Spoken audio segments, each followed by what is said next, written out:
You're now listening to Sound Talent Media. Check out more shows at soundtalentmedia.com.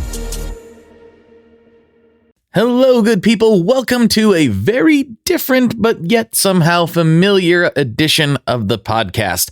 What do I mean by that? I mean, I'm finally releasing the show that I've been talking about for the last 2.5 months, and I'm dropping it right here in this feed so it's easy for you to check out. And you can decide if you want to slide over and subscribe to all the goodness that we have coming your way. That podcast is called Tape Spaghetti, and it is a collaboration between myself and my good friend and business partner, Mr. Scott Marquart. Every time this dude has came on the podcast, I get messages saying, you guys are great together. You guys have such a good rapport. And like I've told a lot of people, we talk for hours every single day. And we finally decided that, while he can't come on every episode of this podcast because that would kind of spoil the whole idea behind it, we should probably do one of our own. And we wanted to keep it music related because we both, of course, love music, but I really didn't want to do another gear show because, well, honestly, I already do 2 gear adjacent shows and it just didn't make a whole lot of sense to me.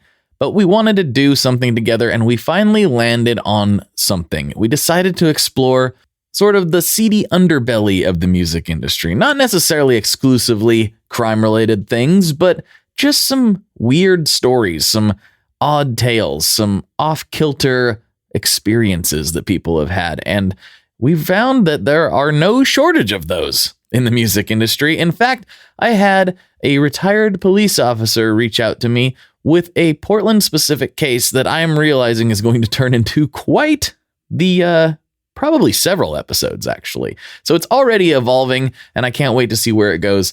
I'm really, really excited about this. I don't normally like listening to my own content, and I'm actually enjoying editing and listening back to this show. It's just such a change of pace for me while being familiar at the same time.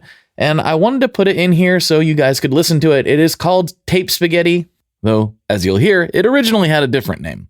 Anyhow, that is enough ado. Let's get into this episode of Tape Spaghetti. This is the first one that I presented. I think you're going to like it.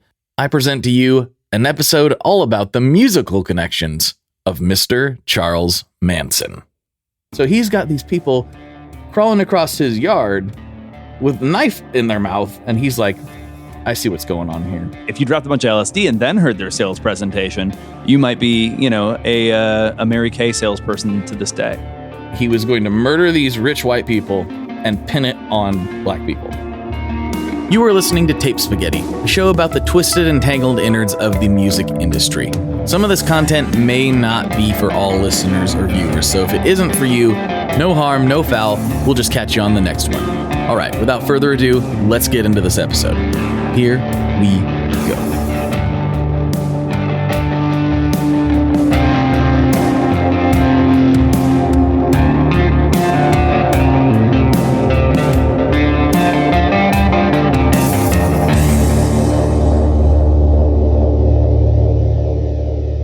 Apologies, folks. I just have one quick note. We've been working on this podcast for a little while before we actually launched it, and it originally had a different name.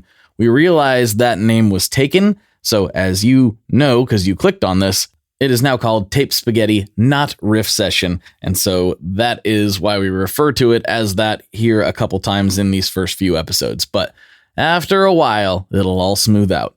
All right, folks, that's enough. Let's get into it. Hello, everybody, and welcome back to Riff Session, the show where Scott and Blake talk about tangentially music-related things sometimes, and we see where it goes. What is sometimes happening? Music, sometimes murder, sometimes, all sorts of other things. Sometimes both. Not to give away, today's topic right from the front. The two do intertwine more than we'd like to think they do, as us peace, love, and hippies over here. Oh no, another foreshadowing thing, but perhaps. It's almost everyone's like, probably knows exactly where we're going now. Yeah, it's almost like they probably clicked the episode title and already knew what it was about. Maybe. Do you think? It's possible. Or maybe this just got shoved into their algorithm by those algorithm overlords and we're surprising them, perhaps. I hope so. Yeah. Hope everybody just gets surprised. Because nothing is as surprising as hearing about Charles Manson in your head, right? It's a pretty surprising thing. I am very excited for this one. And this one is going to be Blake's lead. So last time I led and told Blake something that I know more about than he did. And now we're going to turn the tables. We're going to mix it up a little bit. Blake's going to tell me about something that he knows more about than me. And there's at least one of those things, probably many more. I don't know if I know more than you about this. That's actually could be up for debate, but I do know more about this than I probably should. But I realized in diving into this subject that there's way too much to cover in an episode of his. I mean, we'll just get into it. We're talking about Charles Manson and his musical connections, because there are many connections, because he thrust himself into the LA music scene back in the day with the intent on becoming a like folk rock sensation. That was his goal. He wanted to, even the whole like Manson family thing was, as far as I can tell, a tool to that end. That's what he wanted to be. He wanted to be like a Bob Dylan type of guy. Mm-hmm. And, but with a lot more pretty young ladies, around in the band, presumably. We don't know that for sure. So in a different world, we could have had the Manson family band where everyone, bangs on pots and pans and plays the washboard and all that. I think that was probably actually happened. If I was being honest, I'm sure that happened at some point. The whole crew joined in. And actually that is, this is a bit unsettling. They would sing his songs while doing some of the things that they are known to have done. Really? Yeah. So they would go on these things. So I guess we should go back a little bit. This is not going to be a full exploration of Charles Manson and his family's crimes, quote unquote, family's crimes. That could probably be a whole podcast in and of itself. That is a 20-year long project by a guy. I forget his name off the top of my head. He wrote a book called Chaos that was supposed to be just a single magazine article turned into like a 4 billion page book. And it took him 20 years to write it. It just came out like 2 years ago. Can't remember the author's name off the top of my head. I feel bad, but oh well, you can Google it. Chaos is the name of the book. But all that to say is there's no way I'm touching that. That is too deep. That goes into like he maybe potentially was an MK Ultra experiment of sorts. No. Like, yeah. Uh-huh. That feels too convenient. Well, it's not that convenient because he was definitely there at the time. And no, that's fair. And I always feel like there's crazy people all over, and as soon as like one of them does something crazy, it's like it was probably the government experiment on him. Well, if he didn't love acid so much and he wasn't in the exact same place as they were, performing some of those at that time, I would be a little more skeptical. But he was in and out of jail a lot, and like seemingly getting released for no reason at some points, and it's a very convenient explanation, but it's also like, that's weird. There's a lot of that's weird when it comes to Charles Manson's backstory, which we're not going to get into the depths of because honestly, there's not huge novels beyond the Chaos one. There's like 4 or 5 like well-known books about this, and they all kind of contradict each other a little bit. And the man it's like I said off the air, it's almost like he was an insane person just rambling through life. Imagine that. Yeah. And it is funny too, where it's like you talked about that guy that wrote this, this endless book and spent endless years chronicling and studying what all he did. What's funny to me is that like the act of just kind of flying off the handle and doing whatever you want and going, kind of nuts, though maybe that's a too on the nose of a term. That itself seems easy. Like it seems easy to just be like, I'm going to just do whatever. But then it seems like people in trying to unpack it, in trying to like work back and like create the history of it, that takes 20 years to like really dissect and try to make sense of. And I wonder, and I've not read this book, granted, but it almost seems like trying to make sense of things that don't make sense is an incredibly difficult thing to do. And maybe there's little sense making of it, I mean, you got to imagine Charles Manson's whole vibe was not making sense. but like people felt like he made sense. He'd be like, yeah, man, it's just about the next thing, man. You know what I mean, man? Like, yeah. And it's just like, no, I don't actually know what you mean. What do you mean the next thing? And the classic, like speaking in those oblique terms, this feels like, natural classic cult leadery behavior where people can kind of read between the lines and make sense of it, no matter what, whether it makes sense or not. Well, ultimately, that was kind of his power. That's how he got in with all of these people, is he sort of buffaloed them with this guru nonsense. Dennis Wilson literally referred to him as the wizard. He felt like this little 5'2" hairy man was just like this guru from a mountain somehow, when really he was just a crazy person on loads of LSD. Like, that's really what. But when you're like, the next page you turn is the page that you turned last. And the next page that you don't turn will be the one you never see. That's right. And you're like, oh man, I could spend all weekend. I could spend 20 years writing a book to try to make sense of exactly what that means, but it might not mean anything. And then you ask him what that means. Like, it means something different to everyone. Only you can say what it means to you. Yeah. And I've met people not that inspired murder necessarily that I'm aware of, but I've met people like this before. In Portland? Yeah, how could that be? Yeah. How can in Portland, Oregon, of all places, of all the straight laced places. I mean, there's people with crystal shops and all kinds of stuff that like fit this MO. You walk in there like, yeah, this is the vibe, man. And like, I don't know that it is. Being real. Don't know that it is. Not my vibe. Their vibe. Yeah. Not my vibe. But I'm not hating as long as you don't kill anybody. I'm not gonna, have a problem with it. You don't hurt anybody. You can rub your crystals all you want. That's fine with me. Yeah. Yeah. I'm cool with it. But I guess in kind of segueing into the topic a little bit more, we're going to be just like highlighting his musical connections, which are convoluted and many. It is a tough one to unpack, and we're probably not going to get all of them. I mean, if you were a prominent LA musician in the late 60s, you probably were in a room with him at some point, it feels like. And so do you have a connection to him? I mean, sort of, right? Like it's one of those weird things where anybody that has that many people around them and then they do something terrible, all of a sudden it's like, they're connected. But they might have just been literally just like, I got a slider at his buffet that he had and I left. Yeah, it doesn't mean they were all sitting in some dark room wearing robes concocting the whole plan, right? No, I think a lot of people probably were like, this dude's weird and I need to nope out right now. I just need to leave because this dude's off. But enough people were buffaloed by him. Enough people were just truly fascinated by him. I mean, granted, they were young, mostly young, like very impressionable girls, but he's still, they're not stupid.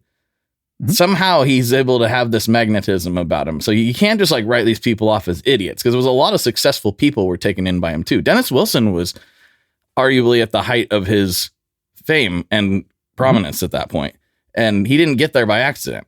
He was very much like a successful person. And so it's weird. It's easy to armchair quarterback this and be like, how could anybody be fascinated by Charles Manson? Except we're still fascinated by him. We're still talking about him to this day. And we weren't even there. So how interesting must this weirdo have been in the time at which he was actually existing in this world?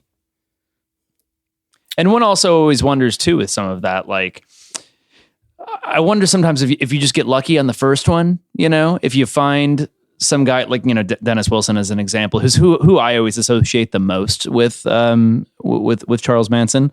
Dennis Wilson, the drummer for the Beach Boys, for those of you out there. Yes, that should have said familiar. That.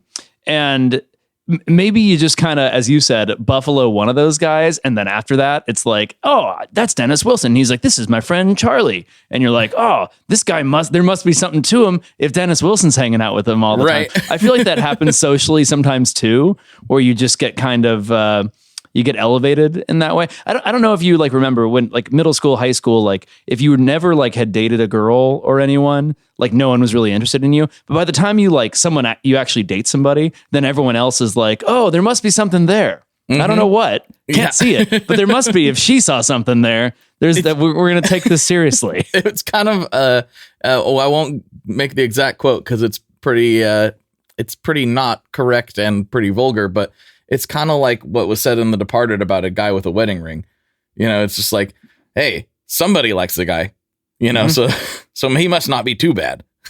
Yep. But that's not true. Exactly. That's not necessarily true. That's not a great barometer to go off of, I don't think. Just because other people like them doesn't mean you have to.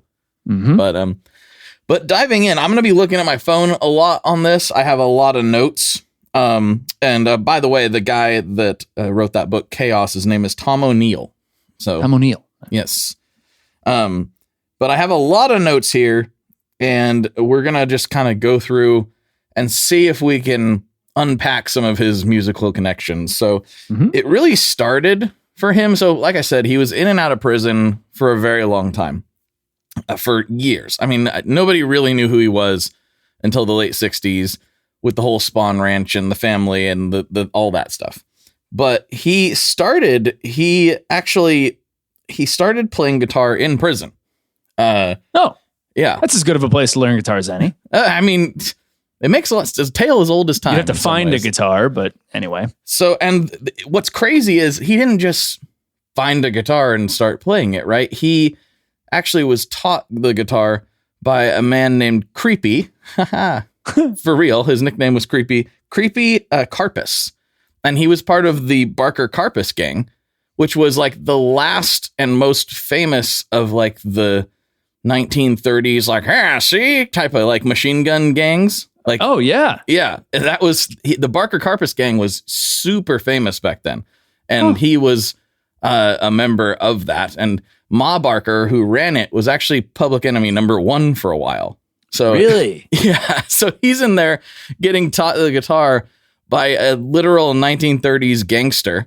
Like, and that's where he first started. And now keep in mind, Charles Manson is like really small. Like he's I didn't know this about him. You said he's like 5'2"? Yeah, he's 5'2". Yeah, okay. He's very small, and the guitar had super high action. So for us, that means something. But for the listeners who maybe don't play, it's when the strings are really, really far off of the fretboard, and so you have to push really far down, and it's way harder to play. It's kind of like why an electric is typically easier to play than an acoustic. The action's just a lot lower on on an electric. But this was like a prison guitar, so. I'd be surprised if it didn't have a square neck as well. Yeah, exactly. Somebody probably fashioned it out of spoons, wooden spoons from the commissary or something. Yeah, exactly. Time. And then just like, they certainly weren't playing string joys on those. Let's just put it that way.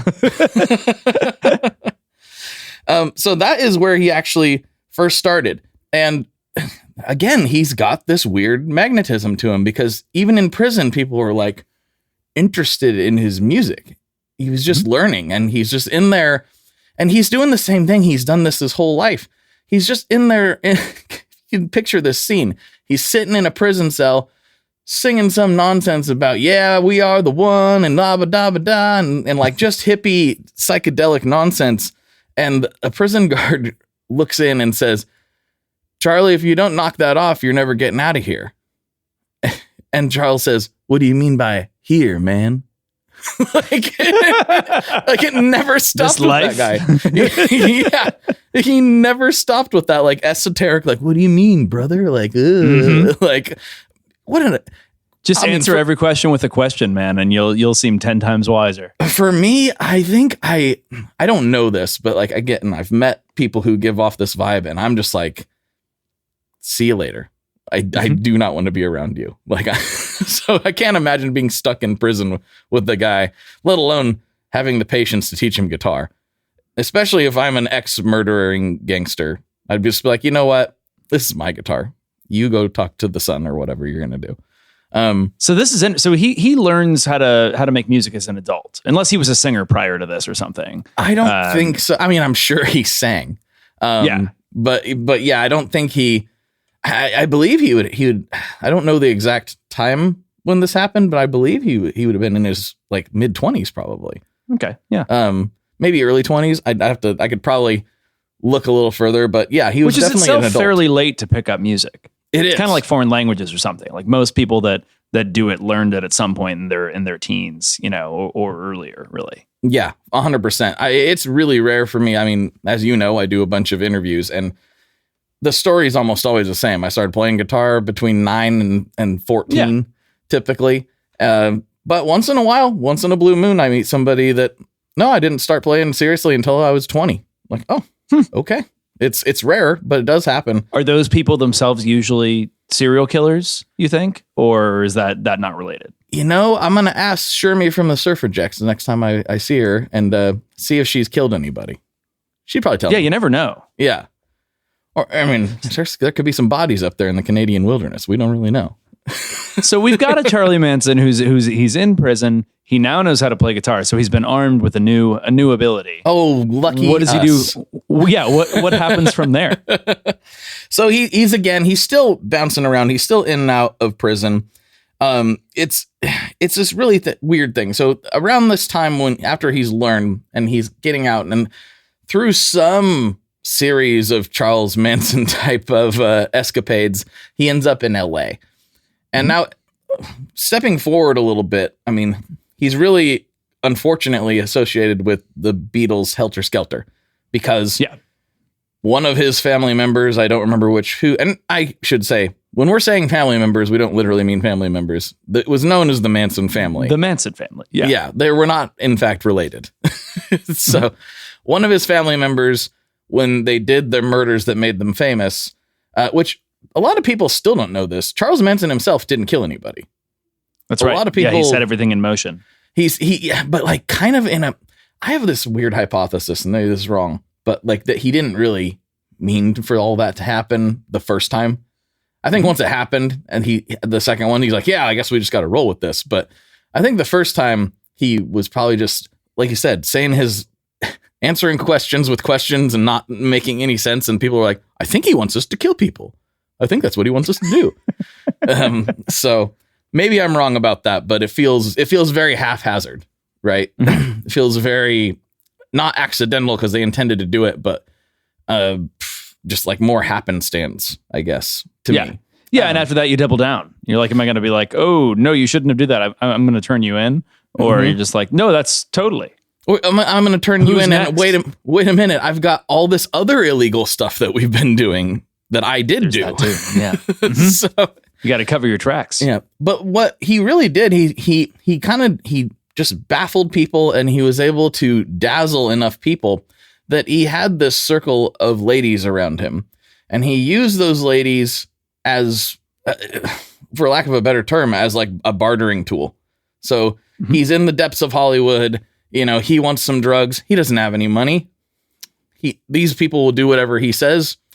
Have her, like it was really, a twisted situation where, and a lot of them were underage. It's like really bad. It's been kind of romanticized in a weird Hollywood fashion, but it was gross from the jump. Like it was just bad. So that's what he did. I mean, he became known over time once he built this following that he could kind of get him to do whatever he wanted. He became kind of a go-to guy for, if you want a woman and you have something that he wants, that's how you get it, basically. And it's creepy because there's a lot of people that he's associated with, like I said, associated in air quotes, because we don't really know to what degree, but like Neil Young, Frank Zappa, like all these people that were in his circle at the time, seemingly. And while maybe they thought he was terrible, I don't really know if they were really truly associated with him, but they definitely were in the web of people that he was around. But Dennis Wilson is the one that became fascinated with him. So that's kind of why the most about that, because that's the one that got into the press. Was like, right, Dennis Wilson, the Beach Boys were huge. And for some reason, Dennis Wilson fell kind of victim in some ways to this guy's just complete and utter nonsense. So we assume, they were backstage at something or hanging out in a cool club in LA or something like that. And just all these people were around. Assumably he met a bunch of them. And then, Dennis Wilson's the one that kind was like, let's be friends. He was like, let's be friends. And he really believed in Charlie. Like not, I don't think in the way that, like he thought he was some guru genius necessarily, but he did think he was like musically impressive. But yeah, so at this point, you know, in terms of like the musical developments from Charlie in prison to Charlie meets Dennis Wilson and he's impressed. Do we know anything about his kind of evolution in that period musically? So it seems like what he mostly did, and this is going to sound kind of funny, but it really does seem like mostly what he did was be at parties. He was obviously this crazy figure who had this crazy personality, surrounded by women. And so, you know, if you're at a party and you see this dude surrounded by all of these, you know, beautiful young women, and you're like, what the heck is with it? And he looks weird. You're like, why are you talking to him? What is going on? And then he literally does the Wonderwall thing. He busts out a guitar at the party. I'm not joking. He busts the guitar out at the party and starts singing his songs and just starts playing and singing. And in the context, of course he does. Yes, because that guy is always the worst guy at every party, and of course it's Charles Manson. I was that guy a couple times before I realized, look, no one's paying attention. Nobody wants you to do this. Stop doing it. No. Yeah. What if you listen to my original music unprompted right now? Right now. Yeah. While you're trying to have a conversation and not listen to me. You're not having a conversation anymore. Not gonna listen to me, brother. I got the answers. Oh yeah. Like, and what's like, so this music that he's playing at this point, I assume it's just like, you know, him and an acoustic guitar or something. Yep. Is it just kind of that late 60s Crosby, Stills, Nash and Young or Mamas and Papas, like kind of folky? Exactly. And the Mamas and Papas were another one he was super essential. That's right. I forgot about that. Yeah. So yes, he's totally fitting in that vibe, that late 60s folk rock vibe. That's exactly what he was trying to do. So you're just at a party, you see this crazy dude, he busts out a guitar.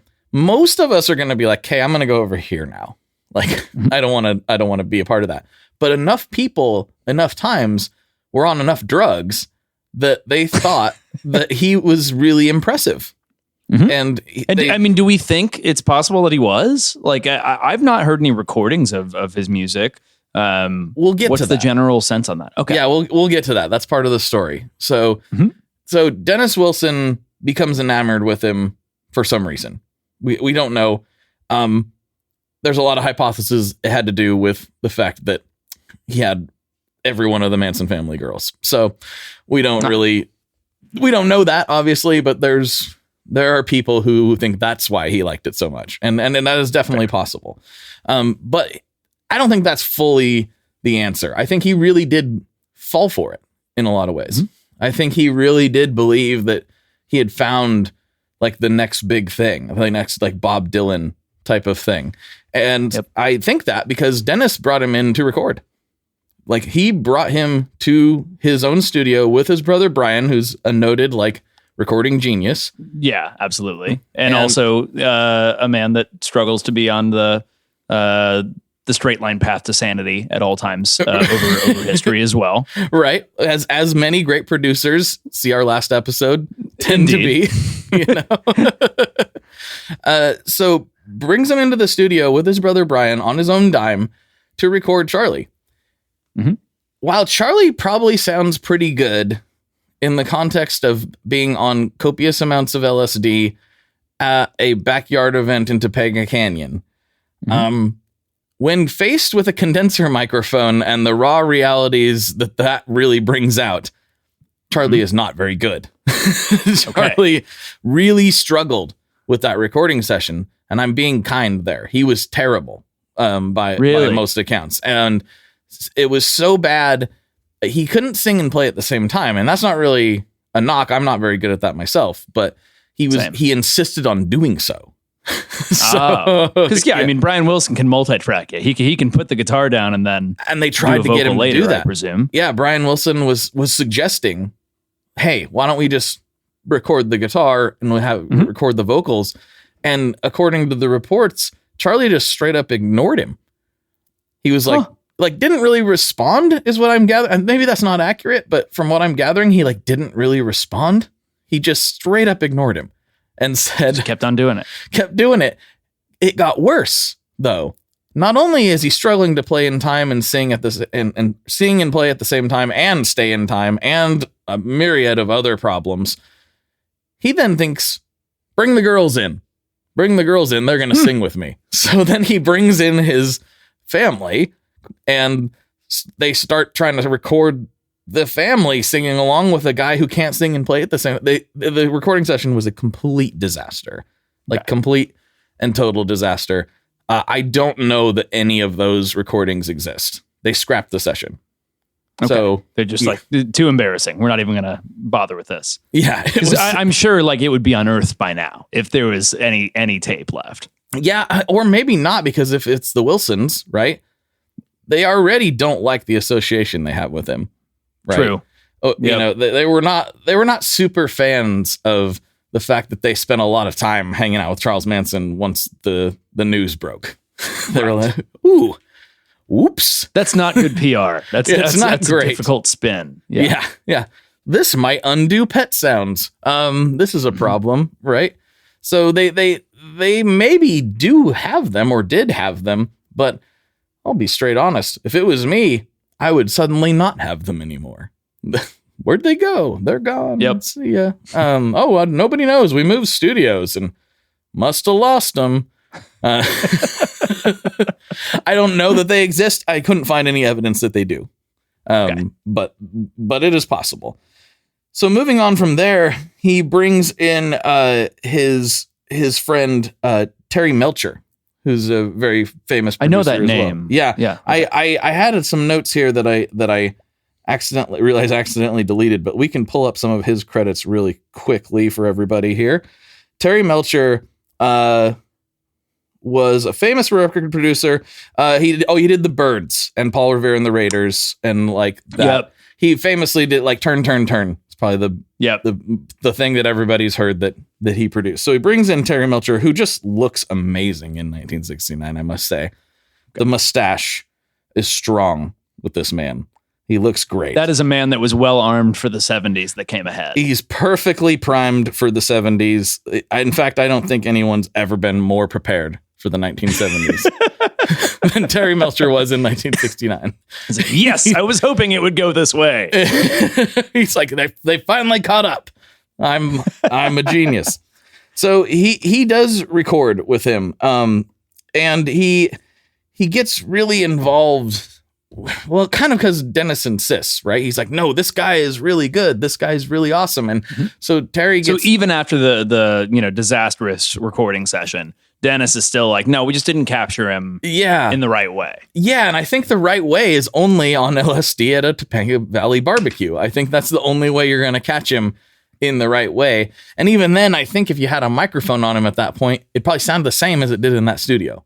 Realistically, it's just what you're missing out is different. The vibe. It's the control and all the women and sitting out by a pool with people bopping a beach ball around. Yeah, exactly. Yeah, that's going to be a completely different thing than having a condenser microphone in your face. Which for the listeners who aren't recording people or music people, condensers catch everything.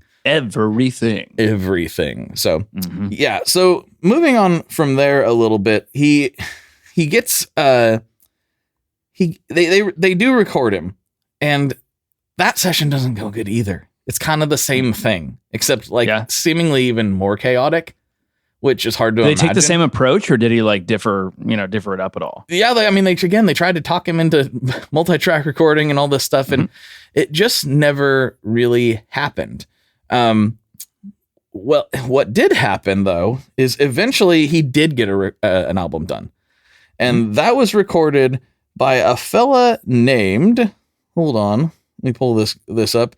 A fella named Phil Kaufman, who is probably one of the most famous tour managers in the world. Like, he's still alive. He's 89 years old. Phil Kaufman, Well, it stands to reason if you were upon Terry Melcher and Brian Wilson failing, if you're the guy who could wrangle Charles Manson into sitting down to record a whole album, you are gonna be a fantastic tour manager. Now, Phil Kaufman is known for being a hard man. He I'm skipping ahead a little bit here. Well, maybe I won't. I'll get to this story in a second. But he is known for being like not to be trifled with type of tour manager. He very much seems like, you know, a guy who could maybe like wrangle the Sex Pistols into behaving for a little while. I don't know if that's accurate or not, but he didn't have anything to do with them. I was just trying to think of an unruly band of the era. But yeah, he is known for being like, don't mess with this guy. In fact, the reason that they recorded together is because guess what? Charles and him met in prison. Yeah.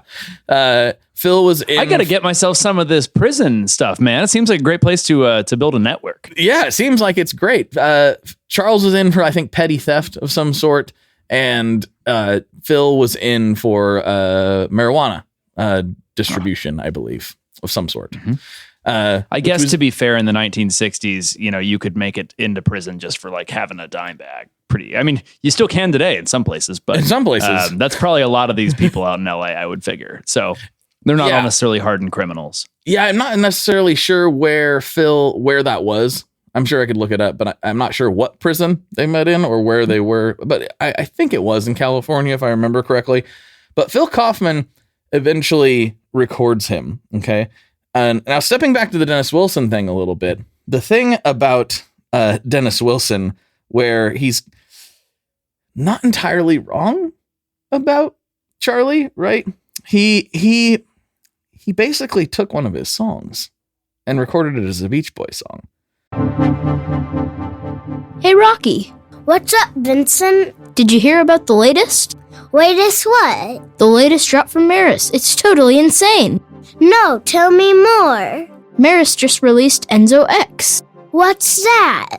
Enzo X is a supernova expansion from the original Enzo into the highest quality and most flexible studio synthesizer ever created in a pedal format. Whoa! Enzo X combines 5 synth types, 5 drives, 3 reverbs, and 5 modulations.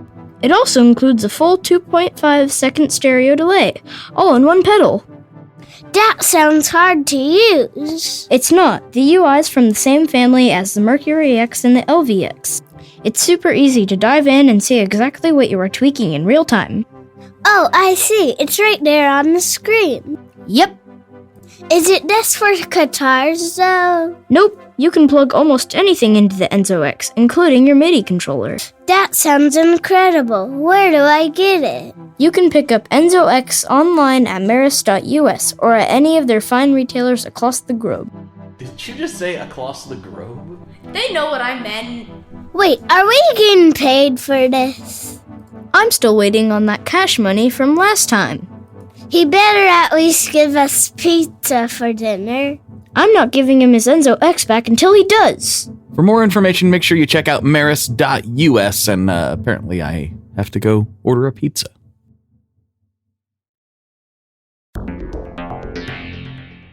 How exactly do artists get their music on Spotify, Apple Music, Deezer, Tidal, all these services? How in the world do you get your music there?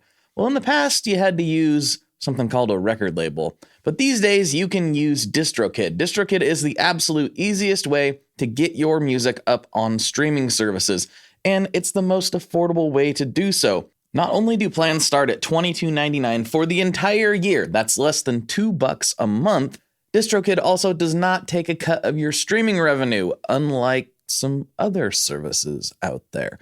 Even better if you sign up by going to tonemob.com/distrokid. That's tonemob.com/distrokid. One more time, that's tonemob.com/distrokid. You'll get 30% off. That's right, 30% off their already extremely reasonable prices. So go to tonemob.com/distrokid and get your music out there. We are brought to you today by Sweetwater, specifically the Gear Exchange. You may have heard about this. This is a place where you can go to buy and sell your used gear. Maybe you got a pedal over there that's just kind of collecting dust. Maybe there's something you've been eyeing from the Sweetwater catalog. Well, right now is a great time to turn that unused gear into something you're actually going to use. Even better, if you sell on the Gear Exchange, you can keep 100% of the sale as long as you choose a Sweetwater gift card as your payout method. That is not too shabby because, let's be honest, most of this buying and selling we do is just to fund new gear purchases, and that is a great way to reach a wide variety of customers and keep 100% in your pocket, or rather on your pedal board. So go check out the Sweetwater Gear Exchange and turn that unused gear into something that's actually going to help you write that next huge riff. Which song? That I'm trying to remember. So I'm thumbing through my notes here. I know I have it. The song that he took was here it is. Yes. So the song that Manson showed Dennis, and I don't know if he like took a recording of it and then rewrote it or whatever, was called Cease to Exist.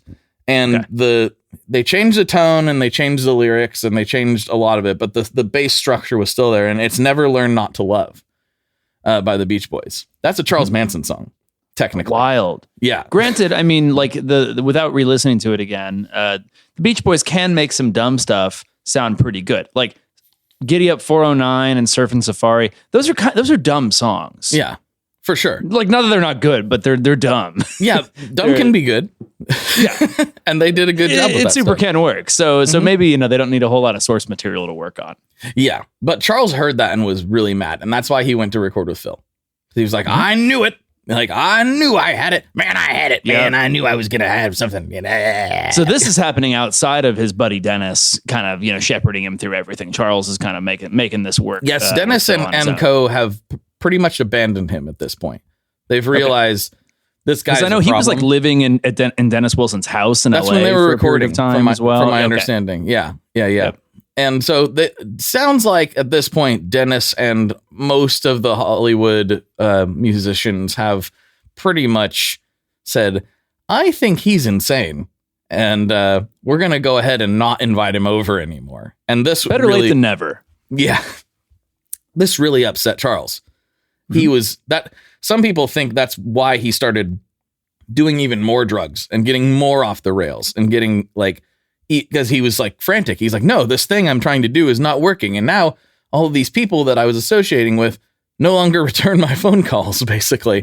And they're not coming out to Spawn Ranch to have fun anymore and all this stuff.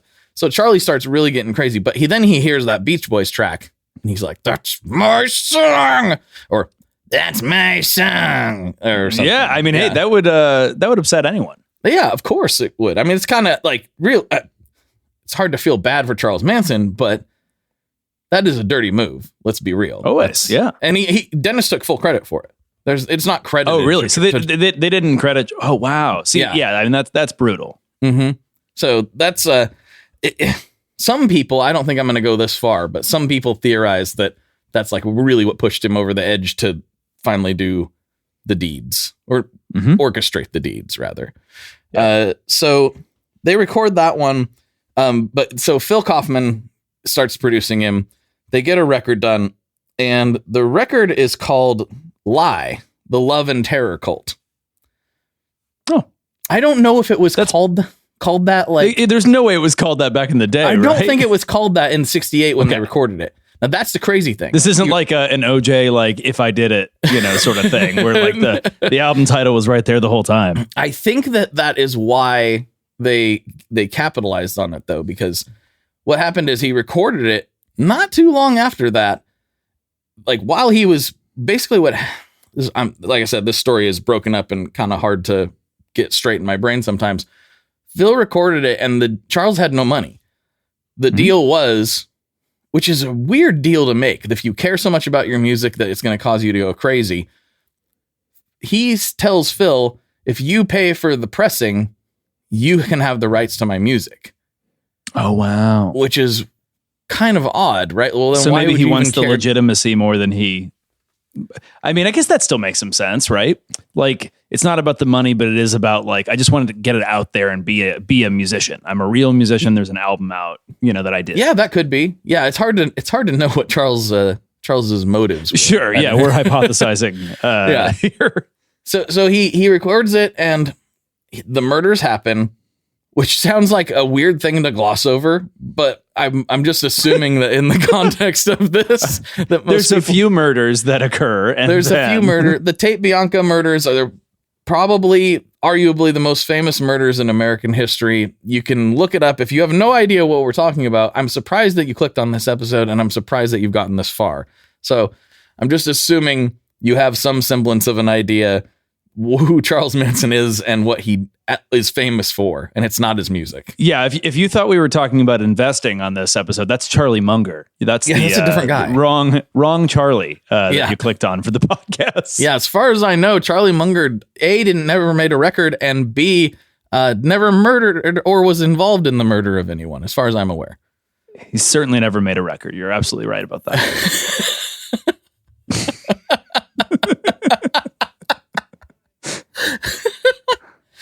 That's all I can say with absolute certainty. Yeah, that's fair. That's fair.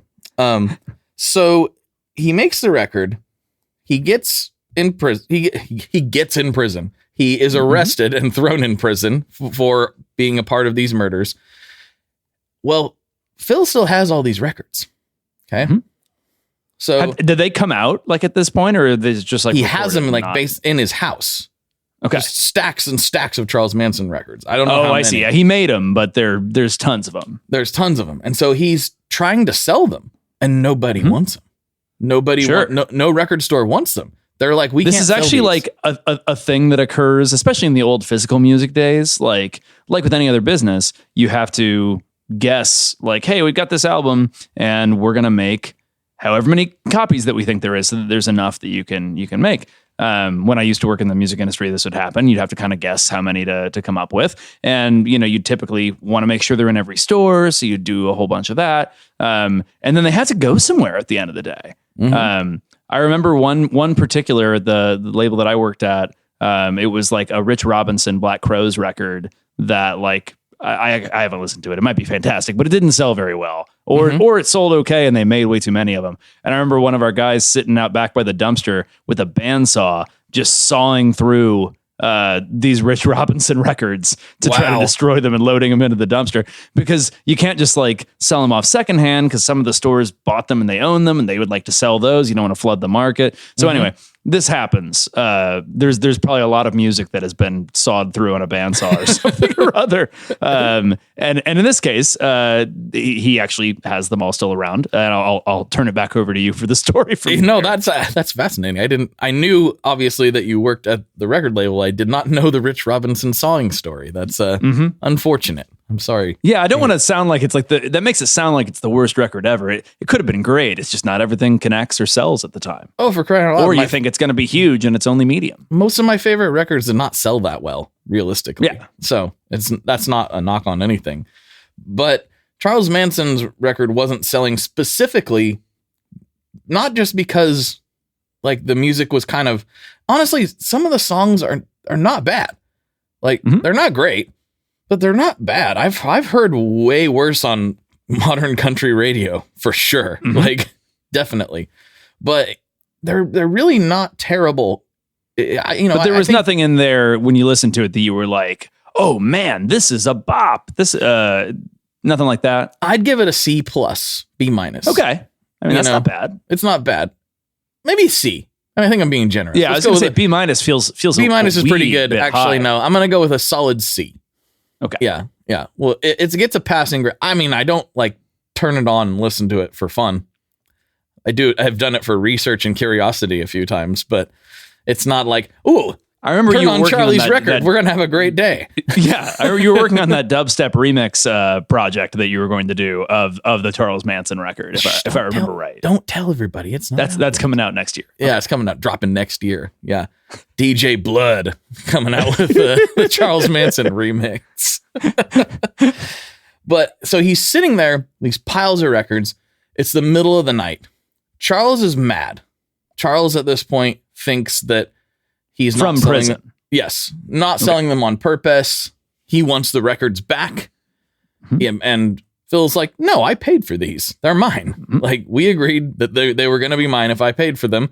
And I'm going to sell them if and when they finally sell.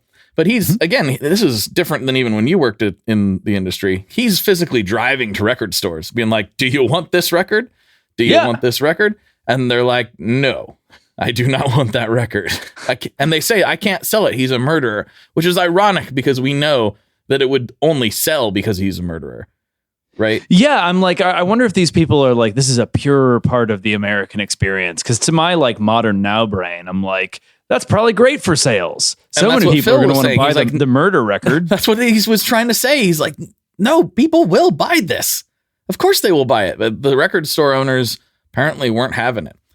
Mm-hmm. But Charles wants. They probably thought they'd get like protested or something for having them in the store. Something. Who knows exactly? I mean, it also was like still it right. I mean, it was right before the Summer of Love, so people were still holding on to this ideal of like peace, love, and rock and roll type of thing. Yep. So like that didn't really align with those values very well.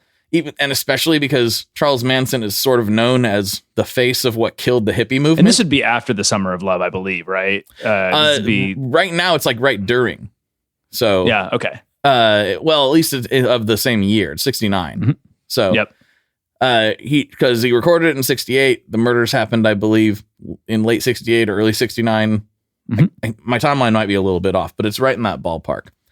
Mm-hmm. So, and then Manson and Altamont, put an end to the whole fever dream that was going on. Exactly. Yes. And maybe everything's good and it's all just love. Before the hangover, the drugs kind of wears in. Yes, exactly. So I could see the record store owners in the thick of that being like, that's not a good look for us hippies. Mm-hmm. That's not a thing that we really want. And even then, one wonders if the record store owners, I doubt they were hippies themselves. Maybe some of them were, but a lot of them are probably Phil definitely like describes them old as dudes. such. So they were okay. Yeah. And Phil was a little anti-hippie. So maybe anybody that had hair longer than a half inch was a hippie to him. I don't really know. I'm not sure what his gauge for what a hippie is or isn't, especially if that time was. But he did not like hippies very well. And he is in his house. And he knows that Charles has told his non-imprisoned people to go get his records. Go get them. And he's looking out in the middle of the night. He's looking out and he sees 4 people crawling on their bellies across his yard with knives in their teeth coming towards his house. Oh, yes. Man. Yeah. What a visual. And keep in mind, this is something they learned from Charles. This is like one thing that they were very good at. It was something called like creepy crawling. And he would go because before they were doing murders and stuff, they were breaking into houses and stealing stuff. Mm-hmm. And so that's part of how they made ends meet. They would steal stuff and sell it trade it for drugs and whatever. And so they did this all the time. So he's got these people crawling across his yard with a knife in their mouth. And he's like, I see what's going on here. But Phil is not a lot of ways to interpret that one. Yeah. Phil's not to be trifled with. Mm-hmm. Let's just put it that way. So Phil knew this was going to happen and was holding a 357. Okay. He was ready. He was like, all right, let's dance, hippies. And so they get up to the door and they don't know that he sees them. And he just boots his screen door open and comes out with the 357 and is like, what's going on? What are you doing here? I'm sure using different words than that. Sure. And they're just like, Charlie sent us to get his records, and he's going, okay, I got a 6-shot revolver here. There's 4 people. A 357 round is definitely enough. Be pretty accurate. Yeah, but there's still 4 of them. So he's kind of thinking, I'm gonna have to de-escalate this situation by escalating it. And so the first person's a dude and the 3 behind are women. And so the first person, he puts that barrel right up to his forehead, right there, dunk, and puts it on his forehead. So now you've got the cold steel, talking to you as well. And they decide to vacate the premises. So he played that well. Yeah. He puts it on there and he just tells him, he said, you're not getting the records. Charlie's never getting these records. I paid for these records and you're going to leave now and go ahead and crawl while you're at it. And makes them crawl back the way you came in. Exactly. Yeah. Makes them crawl back across his yard. And as far as I know, that was the end of that scenario. But that is why we have Charles Manson's record that we can pull up on Spotify if you want and listen to it to this day. Because Phil, obviously, he's like, I'm going to make my money somehow. So yeah. that's and why so that all exists. do you know, did he sell it to a label at some point, or is it still like his family that owns the I'm not rights sure. for it, or? I'm not sure. It actually probably would tell me. It usually says, let's do a little quick research here. Charles Manson. Artist Charles Manson. That seems weird to see on a Apple like on Apple playlist situation. Yep. Let's see here. It usually says, look at your game, girl. Home is where you're happy. Cease to exist. Cease to exist. The ones that Dennis. That's the one. Yeah. So he did it. We've got Charlie's version. Yeah, exactly. So let's see if that'll tell me, because sometimes in the notes it'll say view credits. Here we go. Charles Manson, Phil Kaufman. Usually in Apple Music, it'll tell you maybe it is just Phil. Usually it says the record label on there somewhere, but yep. Yeah, maybe they formed something to put it out. That is weird Crazy. to see, though. Look at that. Oh, can you see? Well, I can't see it with the screen because of the pixels, but still, that's wild. So, I mean, I've never listened to this record, and it'd feel a little eerie listening to it, because you know the voice that's singing back at you, and everything that happened thereafter. Mm-hmm.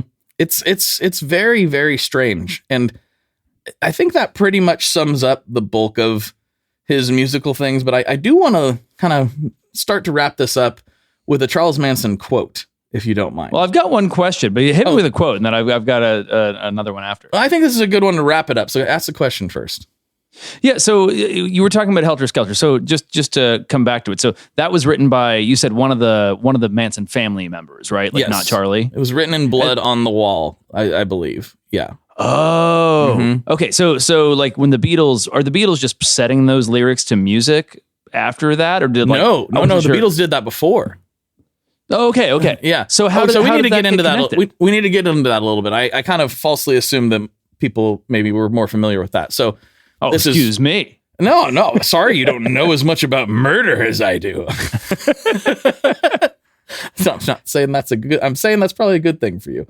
No. So the reason now, this has been sort of combated in various books, right? So some people disagree with this, but the book Helter Skelter posits a theory that Charles Manson's whole idea was to start a race war.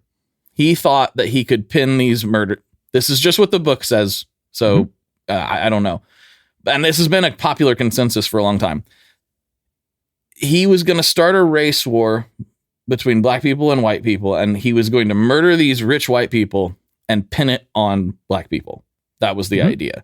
And the war that was going to happen was going to be known as Helter Skelter, because him and his crew were obsessed with the Beatles' White Album. The song came first. So, okay. Yeah. I was thinking that was one that was another that was somebody in the Manson family wrote. So the connection is just that they really liked. They really loved the White Album. They were really obsessed. They were convinced that there was hidden messages from the Beatles in the record telling them to do this. That's the theory. So in the way that like the Beach Boys were very much like actually involved in this, their sort of rival band across the pond just inspired them. There was no connection otherwise. Yeah, exactly. Yeah, sorry about that. I should have been more clear on that for sure. But yeah, it's really crazy to just picture the whole Manson family. I mean, they loved this man.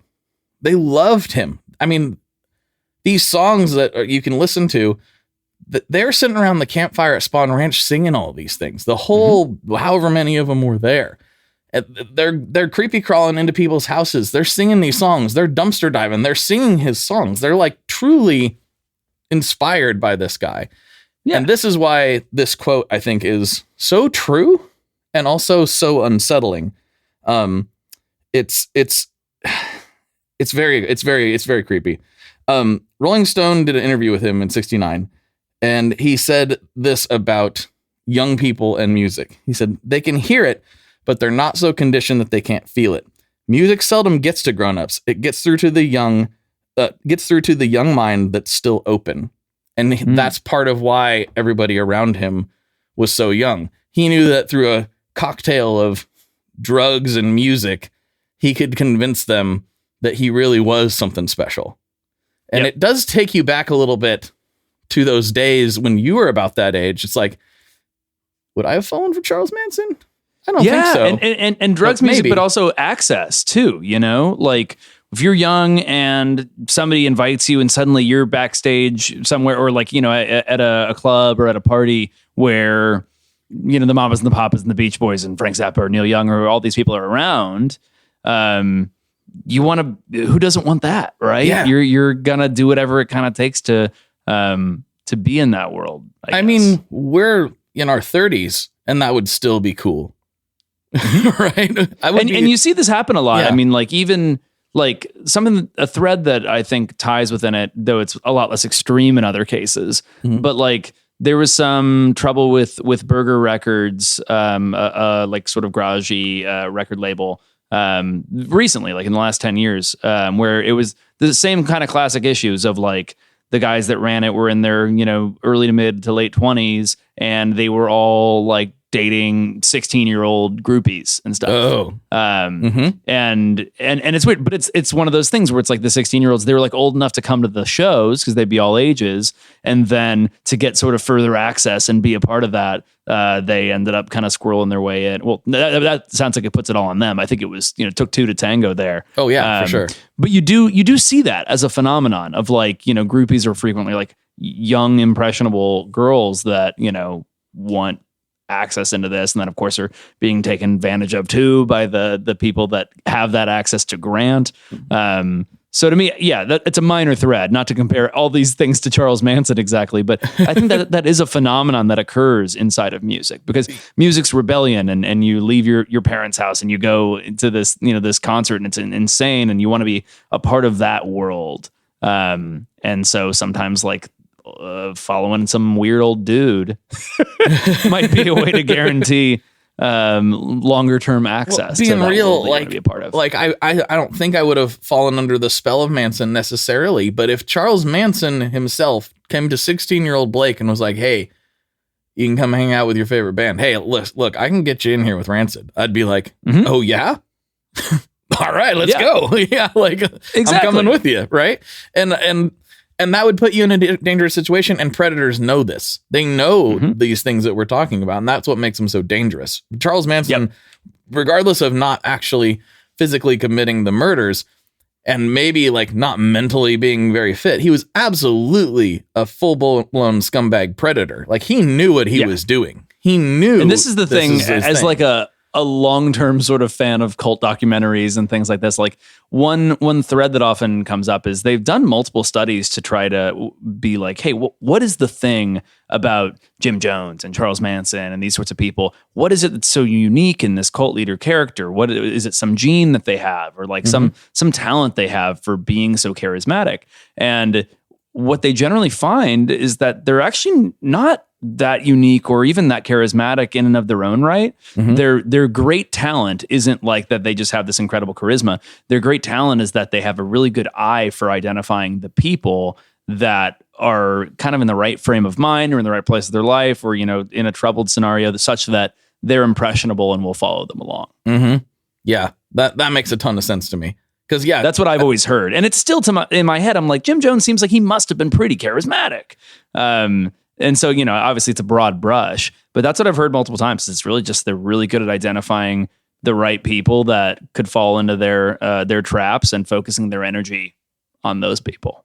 Well, I mean, I think you're right, because I've told you the story before, and I'm not going to like totally rehash it, but about like, I didn't even know what it was at the time. Turns out it was an Amway thing, but like, or an Amway subsidy. But I got invited to this. I couldn't figure out what it was. I got invited to this event, and I went there, and everything about it was screaming, "This is a cult," because they were just talking about how this man is so wonderful and he's changed my life. Every person that got up and spoke was just talking about how this random dude was so amazing and completely changed their entire life, and how he's just the most amazing person ever. And he gets up and talks, and I'm like,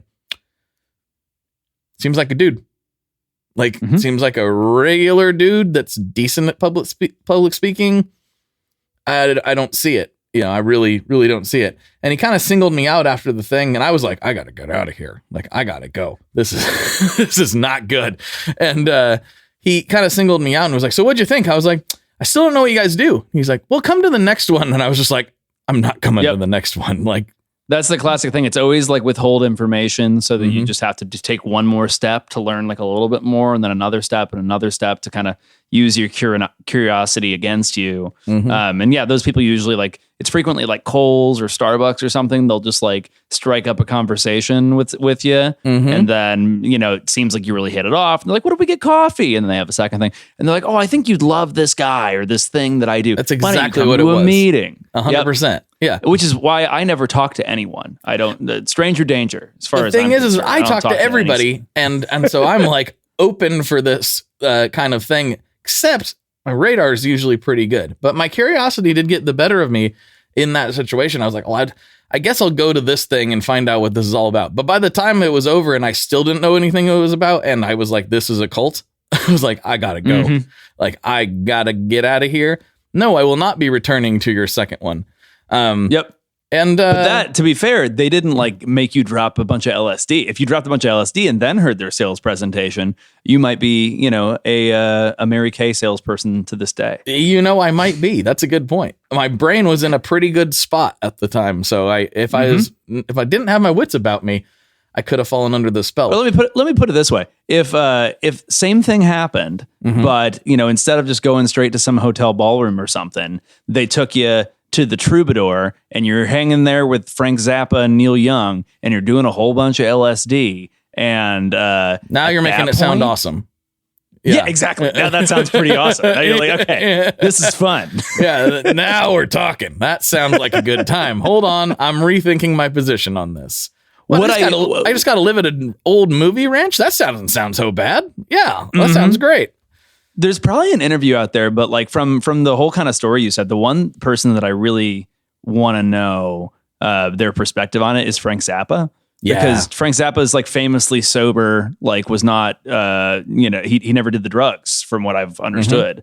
People always thought he did because his music's crazy, but he's just kind of got that Salvador Dali thing where he's just got that in his head already. Yep. He always seems like such a cogent guy. Like when he was like, testifying for the PMRC, that happened, right? It was Frank Zappa, Dee Snider, and John Denver that testified at the PMRC hearings. I don't remember what Frank Zappa was. Part?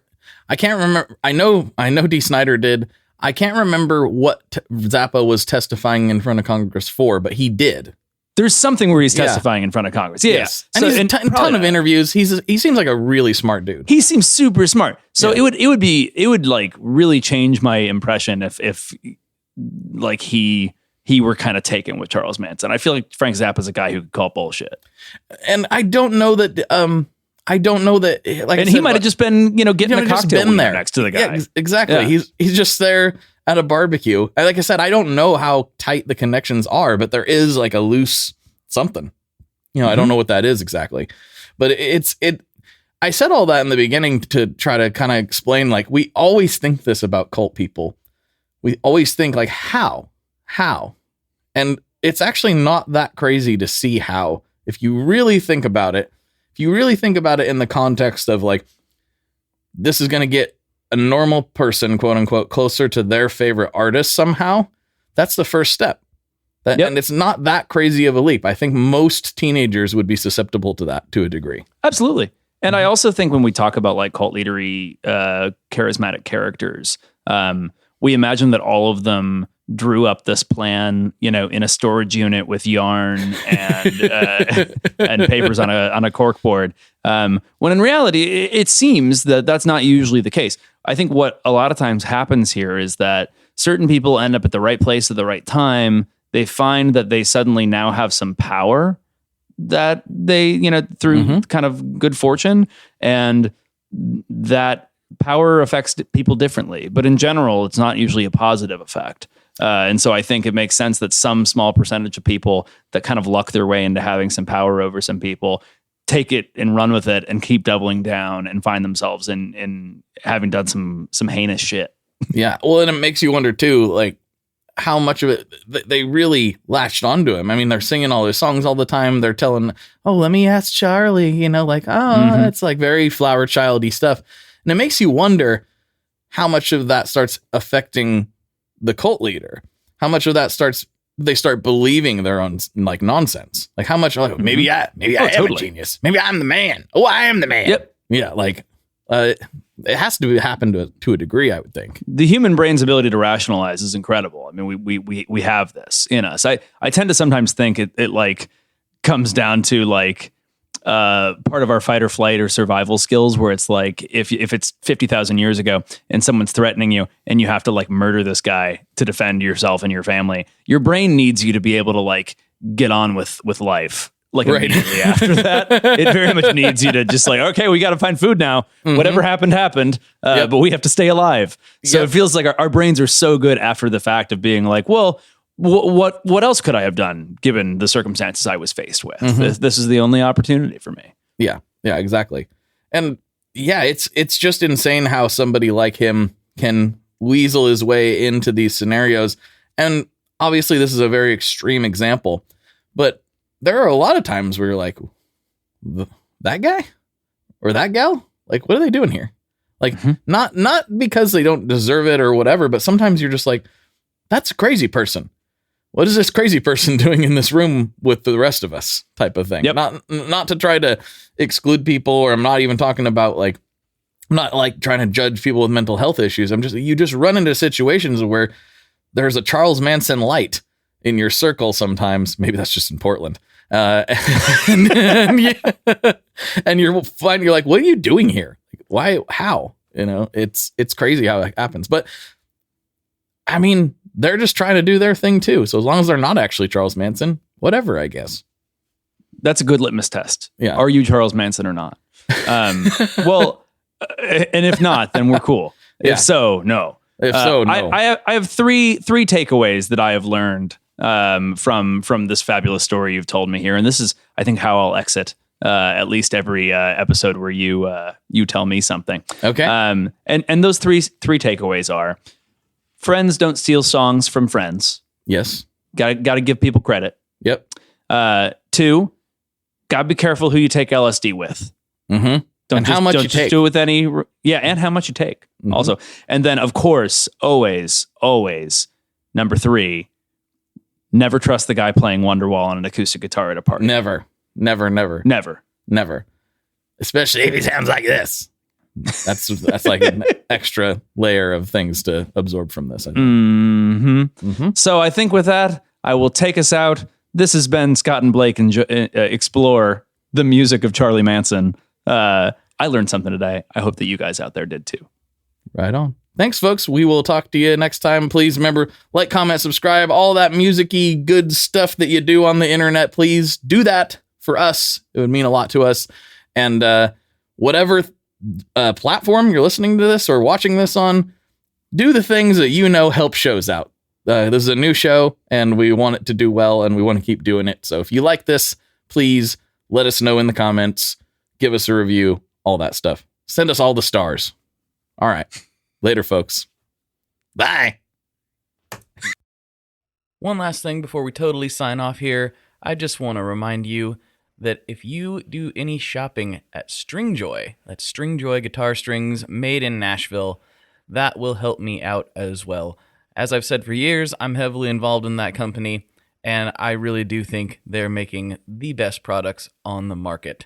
So if you would like to try custom strings, go to tonemob.com/stringjoy and check them out today. I seriously love what the team down there is doing.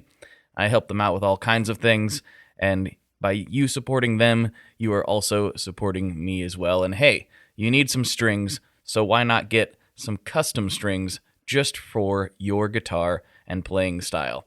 Again, the link for that is tonemob.com/stringjoy, and that will take you right to their website, and you can do all your shopping through there, and that will help everyone involved out. So thank you very much. Talk to you next time. We are brought to you by the wonderful folks at Gun Street Wiring Shop. Yes, Gun Street Wiring Shop. I've talked about them before. I used to say based out of Bend, Oregon. But guess what? Sean moved to my neck of the woods. Sean's in Portland. Sean is awesome and has helped me with a bunch of stuff lately. And if you have wiring needs for your guitar, he can help you too. If you want to get weird with it, he can get weird. If you just need to spruce things up a little bit, there's your guy. He takes all the guesswork out of doing your guitar wiring, and he makes it simple, and his customer service is top-notch, and I can't say enough good things about Gunstreet as a company. I really respect Sean and what he's all about, and the product is top-notch. I've got 3 different guitars that now have Gunstreet harnesses in them, and I could not be happier. So go to gunstreetwiringshop.com and check them out.